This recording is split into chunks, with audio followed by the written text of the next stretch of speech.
300년 남았습니다. 이런 생각엔 이번 세기 넘기기도 힘들 것 같은데요. 아근준 포범 하나 없어지는 게 뭐 대수라고. 대수일지도 모른다. 얼마 안 남았어요. 그냥 신나게 즐기다 갑시다.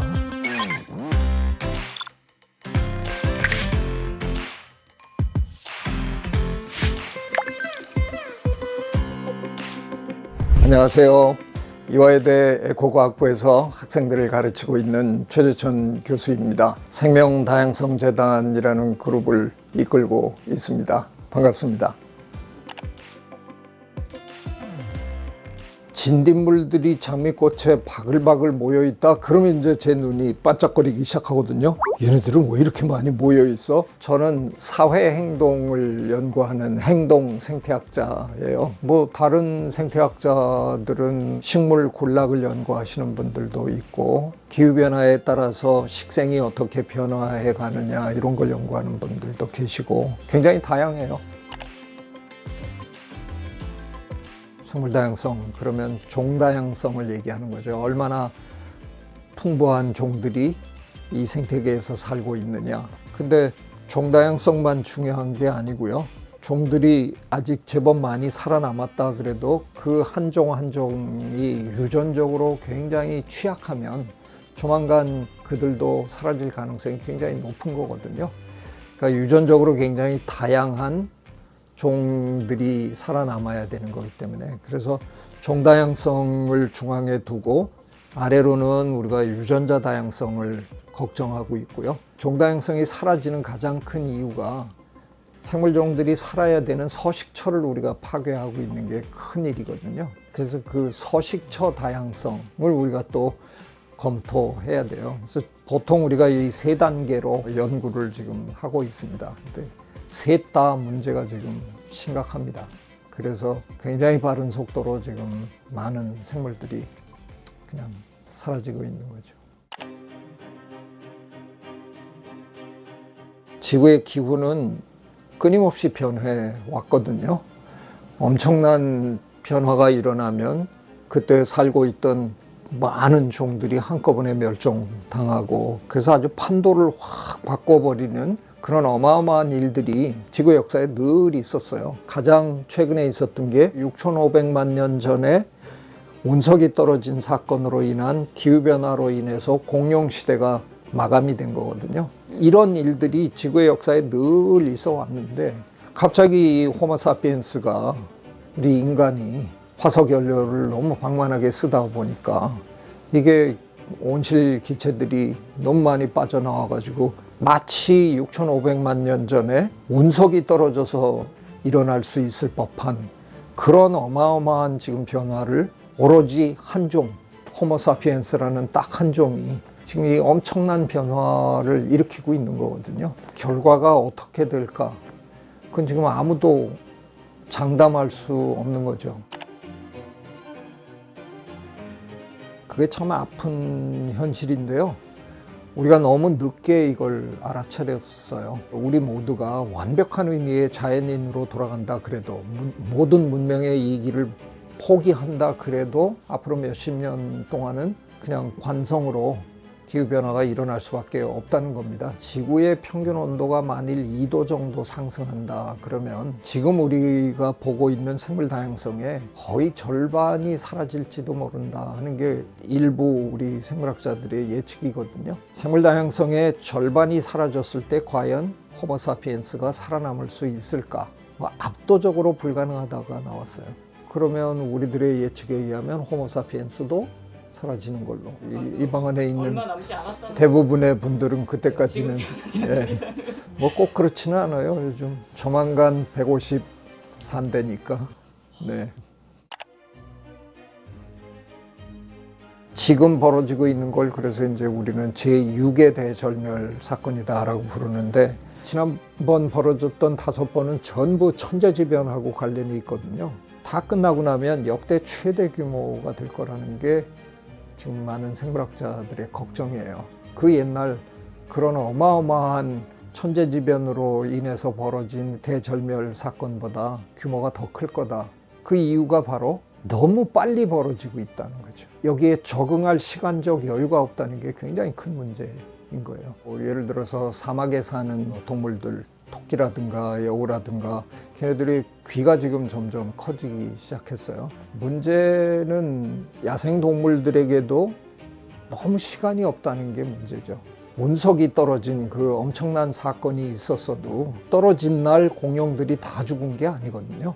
그로부터 굉장히 오랜 시간 동안 공룡들이 이제 멸종의 길을 걸은 거지. 자연계에 있는 생물의 입장에서는 이게 천천히만 벌어지면 그들 중에 상당수는 살아온 변화에 적응해 가면서 살아남을 거죠. 그런데 지금 이 상태로 가면 그럴 시간적 여유가 없는 거예요.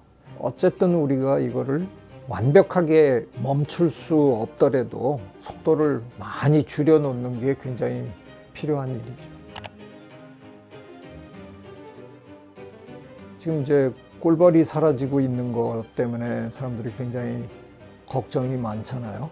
우리가 지금 길러 먹고 있는 농작물 중에 그 꽃가루 바지가 필요한, 수분이 필요한 농작물의 80%를 꿀벌 혼자서 지금 책임지고 있거든요. 물론 우리가 기르는 농작물들 중에 꽃가루 바지가 필요 없는 농작물들도 있죠. 근데 그런 게 필요한 농작물의 80%를 담당하고 있다는 건 이게 어마어마한 일이에요. 근데 걔가 지금 뭐 무서운 속도로 사라지고 있는데 정말 어느 날 없다. 그러면 그냥 간단하잖아요. 어마어마한 식량 대란이 벌어질 수밖에 없는 거죠. 그런 아비규환을 우리가 한번 생각해 보면, 네, 꿀벌 한 종이 사라지는데 그 모양인데 꿀벌을 포함해서 지금 우리가 알고 있는 이 모든 종들의 절반이 만약에 사라진다. 우리 인간을 떠받치고 있을 그 자연계의 그 생태 구조, 이게 그냥 다 무너지는 거죠. 뭐 우리 생물학자들은 눈 표범이 사라지고 있습니다. 그리고 뭐 캠페인하고 난리잖아요. 근데 많은 분들은 모르면서 그 눈 표범 하나 없어지는 게 뭐 대수라고, 대수일지도 모른다는 거죠.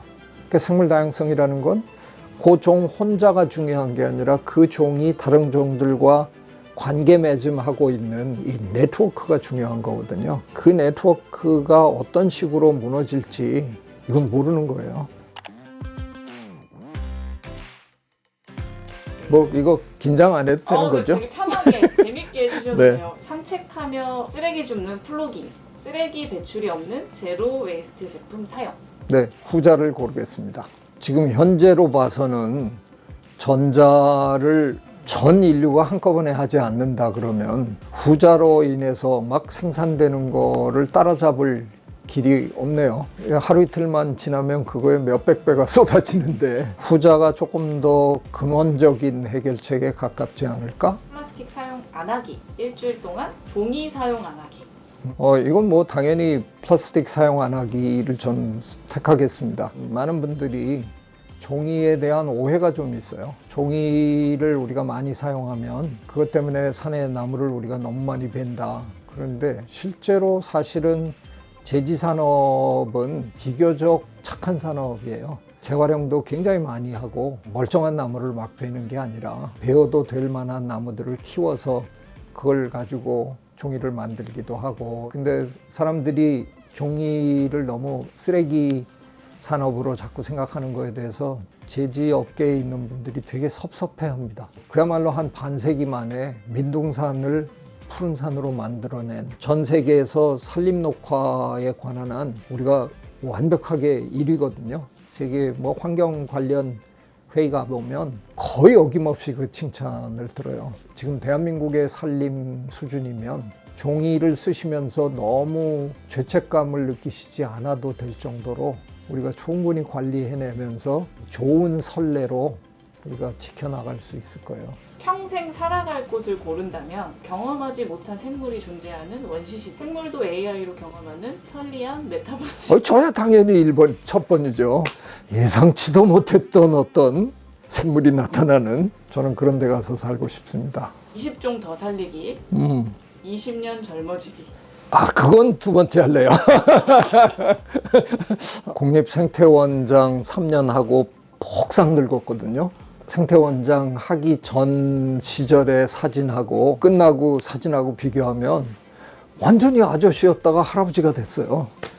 지금 뭐 이렇고 20년 젊어지는 거 하겠습니다.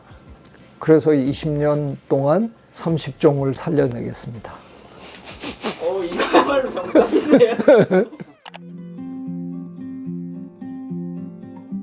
걸어다니고 대중교통하고 가게 가서 비닐봉투 안 받으려고 늘 장바구니 가방에도 넣어 갖고 다니고 하여간 이런 작은 노력들을 열심히 합니다.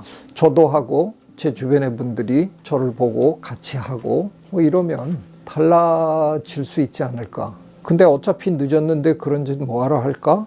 정말 늦었을까에 저는 의문점을 한번 찍어보고 싶어요. 우리가 코로나 3년 겪으면서 다들 조금씩 느꼈잖아요. 하늘이 맑아졌어요. 그럴 것 같지 않았는데 그 짧은 기간 동안에 하늘이 맑아지더라고요. 우리가 그동안 너무 간과한 게 아닐까. 이렇게 망가졌는데 얘가 뭐가 되겠어? 어쩌면 자연은 우리가 생각하는 것보다 훨씬 강한 회복력을 갖고 있을지도 모릅니다. 근데 우리가 그런 연구를 별로 해본 적이 없거든요. 자연의 힘이 막강하다는 건 우리 다 아는 건데 자연의 힘이 막강하다는 거를 왜 우리는 회복 차원에서는 한 번도 생각을 안 해봤을까?